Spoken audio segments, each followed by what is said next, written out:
എറണാകുളം ജില്ലയിൽ മഞ്ഞപ്പിത്ത രോഗം വ്യാപിച്ച സാഹചര്യത്തിൽ ജാഗ്രതാ നിർദ്ദേശവുമായി ആരോഗ്യവകുപ്പ്.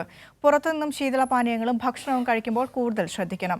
ജില്ലയിൽ ആകെ 579 കേസുകൾ സ്ഥിരീകരിച്ച സാഹചര്യത്തിലാണ് ആരോഗ്യവകുപ്പിന്റെ ജാഗ്രതാ നിർദ്ദേശം. മഞ്ഞപ്പിത്തം ബാധിച്ച് ഈ വർഷം ഇതുവരെ 2 മരണങ്ങളാണ് എറണാകുളം ജില്ലയിൽ സ്ഥിരീകരിച്ചത്. അതുപോലെ തന്നെ ഈ വർഷം ഇതുവരെ സംശയാസ്പദമായ 441 ഹെപ്പറ്റൈറ്റിസ് എ കേസുകളും സ്ഥിരീകരിച്ച 138 കേസുകളും ഉൾപ്പെടെ ആകെ 579 കേസുകളാണ് ജില്ലയിൽ റിപ്പോർട്ട് ചെയ്തത്.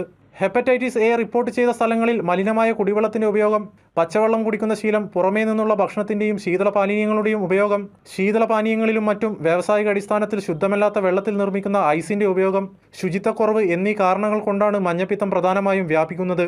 കല്യാണങ്ങൾക്കും മറ്റു ചടങ്ങുകൾക്കും തിളപ്പിക്കാത്ത വെള്ളത്തിൽ തയ്യാറാക്കുന്ന വെൽക്കം ഡ്രിങ്കുകൾ നൽകുന്നത്, ചൂടുവെള്ളത്തിനൊപ്പം പച്ചവെള്ളം ചേർത്ത് കുടിവെള്ളം നൽകുന്നത് എന്നിവ രോഗം കൂടുന്നതിന് കാരണമാകുന്നുണ്ട്.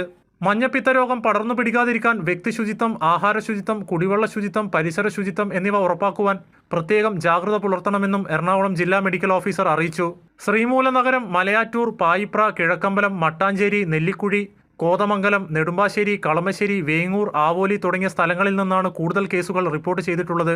മഞ്ഞപ്പിത്തം പടർന്നു പിടിക്കുന്ന എറണാകുളം വേങ്ങൂരിൽ പഞ്ചായത്തിന്റെ നേതൃത്വത്തിൽ ചികിത്സാ സഹായനിധി കഴിഞ്ഞ ദിവസം രൂപീകരിച്ചിരുന്നു. കൈരളി ന്യൂസ്, കൊച്ചി.